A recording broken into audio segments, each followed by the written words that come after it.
Bassirou Diomaye Faye has taken yet another audacious step toward true liberation, a move that echoes the fearless strides of Burkina Faso's captain Ibrahim Traoré. Just months after standing shoulder to shoulder with Traoré in Ouagadougou, Faye is now raising the flag of monetary sovereignty, declaring war on the shackles of the CFA franc, a relic of colonial domination that has choked our economies for far too long. This is not just a policy shift. It's a clarion call to every African nation to rise, reclaim what is ours, and forge a future free from the claws of France-Afrique. Let me paint the picture for you, my people. On April 4th, 2025, Senegal's Independence Day, President Faye stood tall and spoke with the fire of a man who knows the weight of history rests on his shoulders. He laid out a roadmap, a battle plan, to dismantle the CFA franc and replace it with something that serves Africa, not Paris.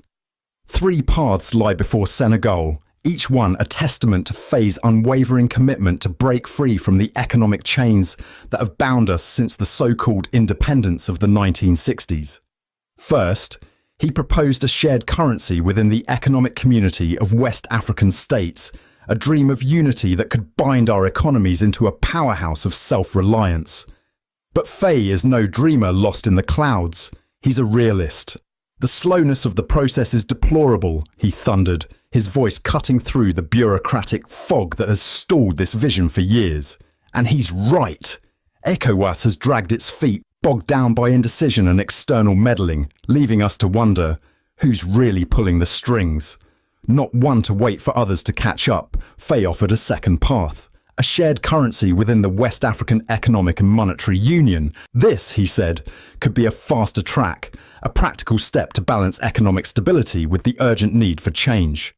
The West African Economic and Monetary Union offers an option, he declared, signalling his readiness to move decisively within a smaller, more agile coalition of nations. But here's where Faye's courage truly shines, my friends. If these regional plans falter, if the delays persist, Senegal will not sit idly by. If it takes time, we will begin minting our own currency, he warned, his words a thunderclap of defiance that should reverberate across the continent. Yes, you heard that right. Senegal, under Faye's leadership, is prepared to strike out on its own, to mint a national currency that answers to Dakar, not Paris. This is sovereignty in action, a bold symbol of a nation ready to stand on its own 2 feet. Faye's move comes hot on the heels of his visit to Burkina Faso, where he met with Captain Ibrahim Traoré, a man who has become a beacon of resistance against neo-colonialism. Traoré, alongside the leaders of Mali and Niger, has already taken the Sahel by storm, uniting their nations under the Confederation of Sahel States, AES, to forge a future free from France's grip. These 3 nations, Burkina Faso, Mali and Niger, aren't just talking about monetary sovereignty, they're doing it.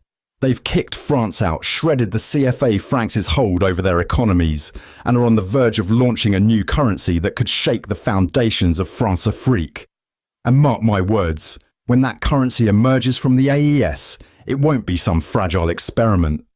United as 3 nations, pooling their resources and resolve, they're crafting a financial weapon that could rival anything the West throws at them. Senegal, by contrast, is stepping out alone for now, but Faye's vision aligns with the Sahel's warriors, and together they're lighting a fire that could spread across West Africa. Why is this necessary, you ask? Why must Senegal, Burkina Faso, Mali and Niger take these radical steps?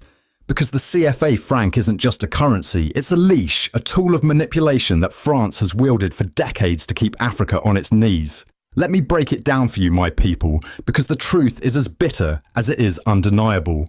Since 1945, when the CFA franc was birthed in the dying days of colonial rule, France has used it to siphon wealth from our lands while keeping us dependent. 14 African nations, 8 in West Africa, 6 in Central Africa, have been tethered to this currency, forced to peg it to the euro, and before that, the French franc, at a fixed rate dictated by Paris. Our central banks, the BCAO and BIAC, must deposit 50% of their foreign reserves in the French treasury, our money locked away in French vaults, earning interest for them while we beg for crumbs. And if we dare to trade with the world, We're stuck converting our CFA francs to euros through French intermediaries, losing billions in the process. This isn't economics, it's exploitation, plain and simple. France has played this game masterfully, my friends. They've dressed up the CFA franc as a gift of stability, but it's a stability that benefits them, not us.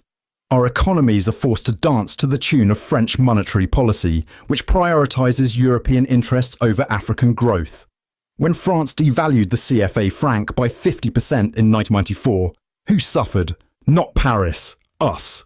Our purchasing power crumbled overnight, our businesses collapsed, and our people starved.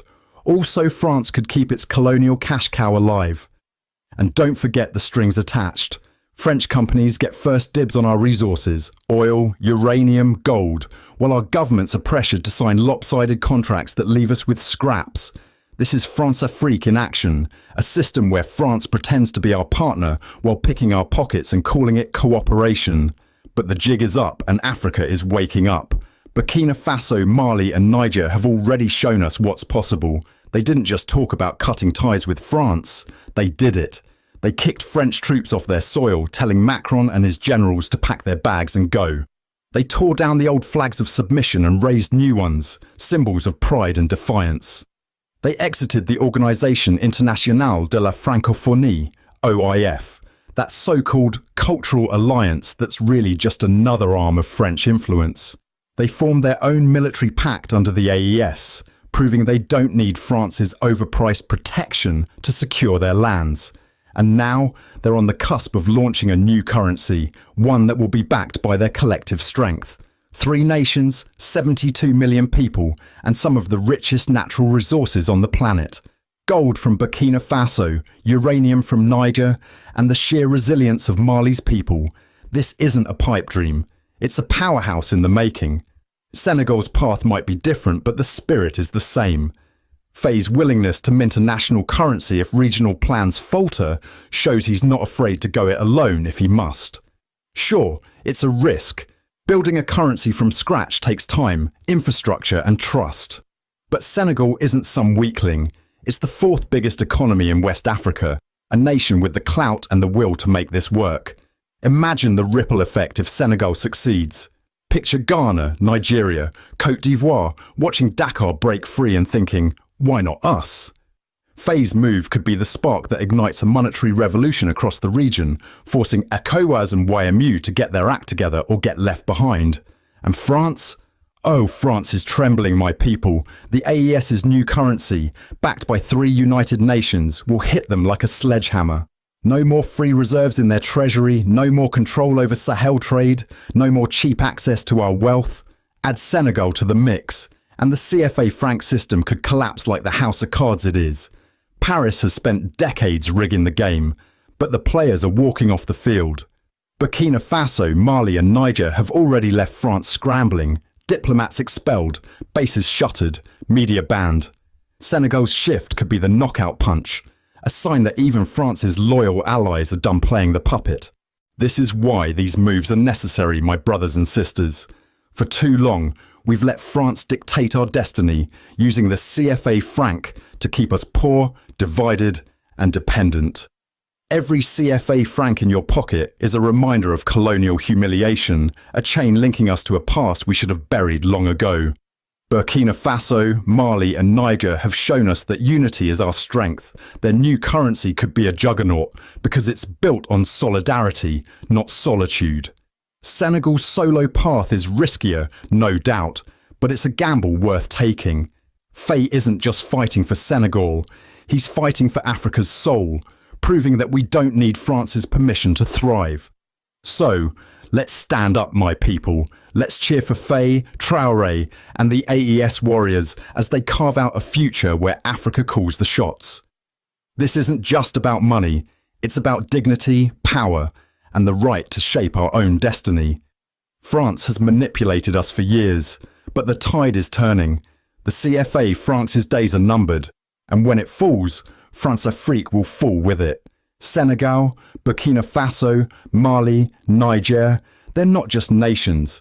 They're the vanguard of a new Africa, bold and unbowed. Let's join them, let's support them, let's build an Africa where our currencies bear our names, our flags fly high, and our children inherit freedom, not debt. The time is now. Africa must rise, and rise we will. Brothers and sisters of the continent, before I conclude, there is something that I must say, and please allow me say it. For too long, we've been fed the lie that Africa is the beggar at the world's table, hands outstretched, waiting for crumbs from the West. But let me tell you something our ancestors knew, something our fearless leaders like Captain Ibrahim Traoré of Burkina Faso are proving today. It's not Africa that needs the West most. No, no, no. It's the West that needs us most. And if we, as a united Africa, step up, shake off the shackles of dependency and forge our own path, starting with a currency backed by our own gold, our own wealth, watch how the so-called powers of this world will come crawling to our doorstep, knees bent, begging for a seat at our table. This isn't just a dream, my people. This is the reality staring us in the face if only our leaders would open their eyes, stop bowing to foreign capitals and look at the bigger picture. For centuries they've plundered our lands. Gold from Ghana, diamonds from Botswana, oil from Nigeria, uranium from Niger, cobalt from the Congo, and yet they've convinced us we're the ones who can't survive without them. Tell me, who's really dependent here? Who's been fueling their industries, their economies, their wars, their luxuries? Us, Africa. The continent that birthed civilization itself has been reduced to a servant in the house it built. But the winds are changing, and the time for us to rise is now. Let's talk facts, not feelings. Africa is home to 30% of the world's mineral reserves. 30%. Gold, lithium, copper, platinum, you name it, we've got it. The smartphones they flaunt, the electric cars they drive, the missiles they launch, all of it runs on the blood and sweat of African soil. The Democratic Republic of Congo alone supplies over 60% of the world's cobalt, the lifeblood of their tech revolution. Nigeria and Angola pump oil that keeps their engines humming. Ghana and Mali sit on mountains of gold that could make kings blush. And yet, we're the ones told to be grateful for their aid. Aid that comes with strings. Strings that choke us, that keep us tethered to their banks, their IMF, their World Bank, their currencies. The West's economy isn't some invincible fortress. It's a house of cards built on African resources. Strip that away. And what do they have? Empty factories, silent mines, a tech industry gasping for air. Meanwhile, we've got the raw materials, the labour, the land, the sun, the rivers, everything we need to stand on our own 2 feet. They need us to keep their illusion of supremacy alive. We don't need them to survive. We've been surviving despite them for centuries. Through slavery, through colonialism, through neo-colonialism.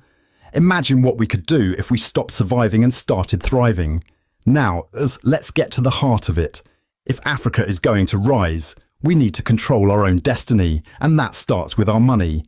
The CFA franc, the dollar, the euro. These are chains disguised as coins.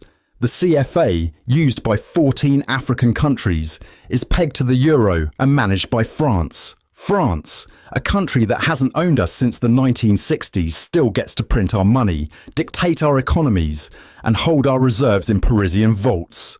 Every time a farmer in Senegal sells his crops, every time a miner in Mali pulls gold from the earth, a chunk of that wealth flows straight to Europe.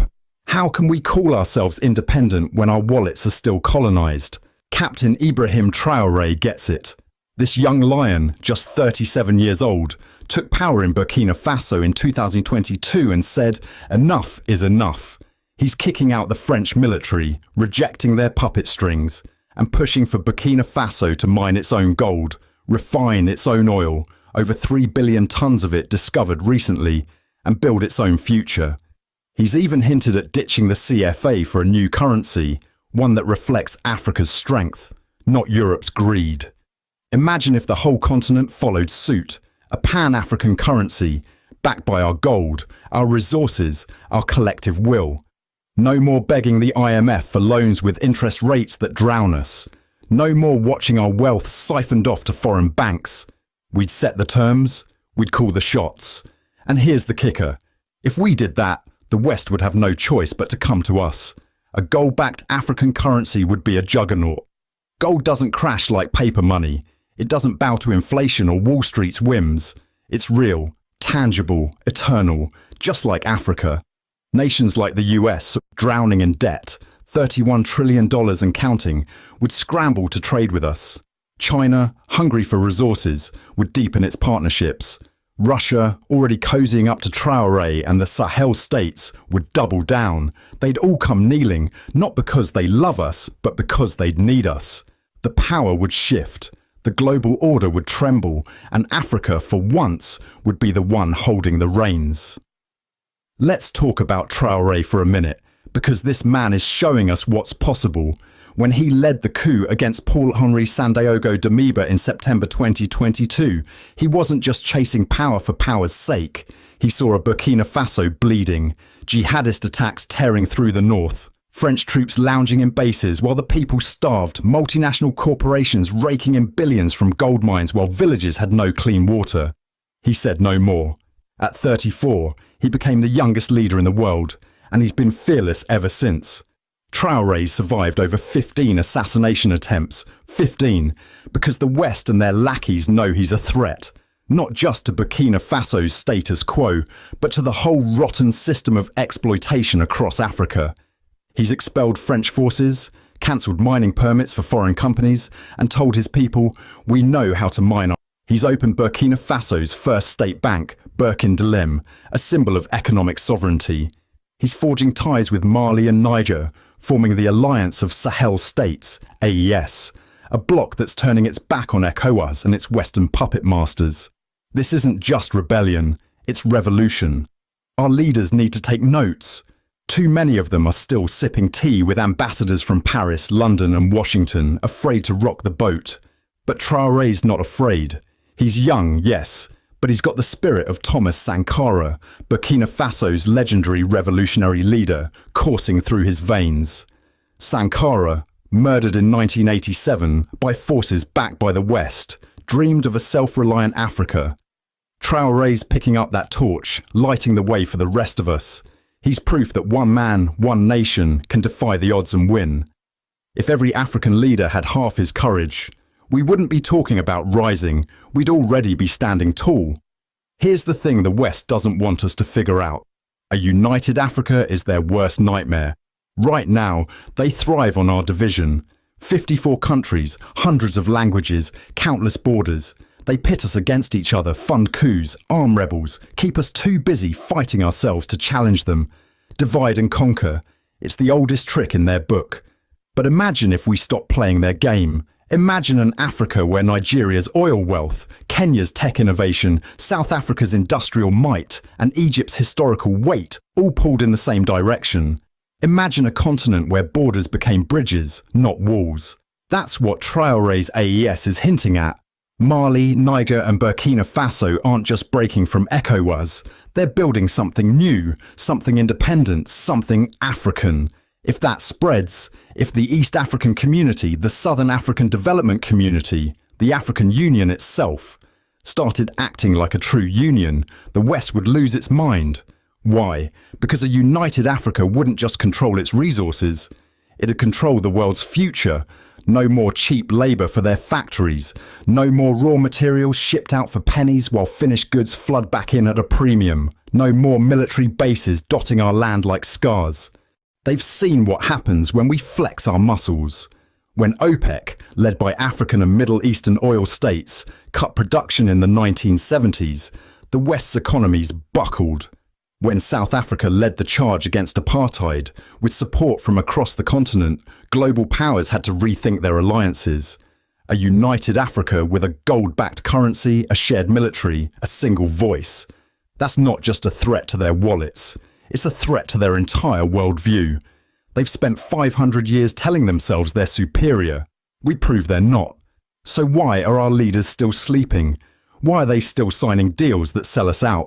Why are they still sending our kids to die in wars over resources we don't even control? It's fear, plain and simple. Fear of the West's wrath, fear of losing their cushy seats, fear of change. But fear didn't build Great Zimbabwe. Fear didn't carve the pyramids. Fear didn't free Ghana from Britain or Algeria from France. Courage did. Vision did. Unity did. We've been dependent on the West for too long, dependent on their loans, their approval, their validation. It's time to break free. A new currency isn't just about economics, it's about dignity. It's about saying, we don't need your scraps, we've got our own feast. It's about building schools with our gold, roads with our oil, hospitals with our cobalt. It's about looking our children in the eye and telling them they won't have to beg like we did. Captain Traore's showing us the way, but he can't do it alone. We need Nigeria's Tinubu, Kenya's Ruto, South Africa's Ramaphosa, Egypt's Sisi, every leader to step up. We need the African Union to stop being a talking shop and start being a war room for liberation. We need our people, farmers, miners, students, traders, to demand more, to believe in more. Because when Africa rises, it won't just be a continent standing. It'll be a giant waking from a long sleep, ready to take back what's ours. The West knows it. They're shaking in their boots every time Traoré survives another hit, every time another nation joins the AES, every time we talk about a new currency. They're not invincible, they're vulnerable, and we're the ones with the power to bring them to their knees, not with guns, not with bombs, but with unity, with vision, with the wealth beneath our feet. So, African leaders, wake up, look at the bigger picture, stop chasing their shadows and start building our sun. The West needs us more than we need them. Let's make them feel it. Let's rise together and watch the world bow. As the sun sets on this pivotal moment in West African history, we stand at the threshold of a new dawn, one where the echoes of self-determination ring louder than ever. Senegal's President Bassirou Diomaye Faye, with his fearless gaze fixed on a horizon unshackled by foreign dominance, has ignited a flame that could illuminate paths yet untravelled. His readiness to chart a course, be it through regional unity or a solitary leap into national currency, speaks to a deeper truth. The era of waiting for external saviours is over. Across the Sahel,